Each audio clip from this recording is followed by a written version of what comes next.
I know I got serious about the faith in high school, right around the middle. I was around like 15, 16 years old. One of the things that I definitely noticed, like prior to Impact, is I had a pretty European-centric view of Christianity. So what I mean is like, all the serious Christians I knew who studied the Bible seriously or who took the faith seriously were white. And while there's nothing inherently wrong with that, it kind of developed in me a pretty negative bias towards black expressions of the faith. So when I came to Impact with it, which is a predominantly black organization, it really just, shifted that, exposed me to a new paradigm, basically.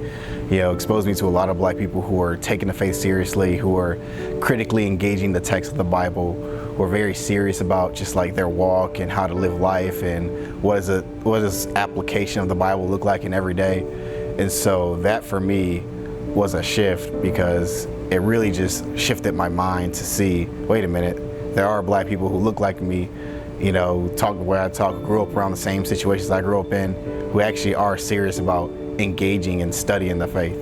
And so really, it was kind of like a rediscipleship into my own blackness in a sense as a Christian. I came into college during the spring semester of that particular year, and my friend who had came in the previous fall, and he was already talking up Impact and talking about how great it was. And so I pretty much took part of 2 different Christian organizations and just got involved and started attending both of them regularly, but just developed a relationship with, a pretty good relationship with the leader of Impact at the time, Darnell. And so that's really what kind of, I guess, persuaded me to continue to remain involved in Impact. Just wanted to give my time and attention to one organization versus 2.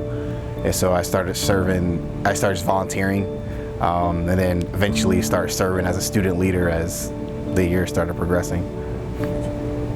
It brought a lot of attention to more of what I consider the core elements of the gospel, which is evangelism and discipleship. So we spent a lot of time focusing on, okay, at the end of the day, if we remove, a building, if we remove all the just, I guess, peripheral things about the faith, what is like the core command that we're supposed to do? And according to Matthew 28, it's making disciples and evangelizing. And so just Impact was really big on harping on those 2 specific aspects, which started to really become ingrained into me as well.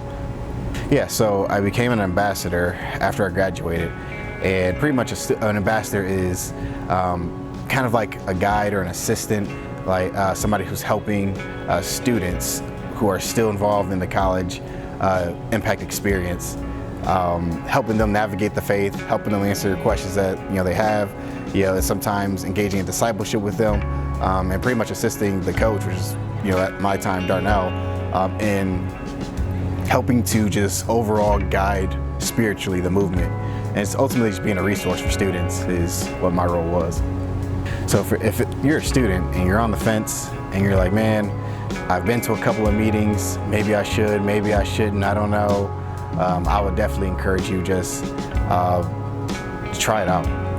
Try committing, getting yourselves involved in relationships, getting yourselves involved in a small group, just making those connections, because again, just like a lot of the close relationships that I have right now in my life are people who I got connected to during Impact. And so if you're on the fence, like, I don't know if I fit in here, I mean, pretty much whoever you are, whatever personality you have, you can find a place to fit in at Impact. And again, the focus of Impact is sharing the gospel in a very tangible way. So not only are you gaining a relationship with other people, but you're learning about the core truths about what the scriptures say.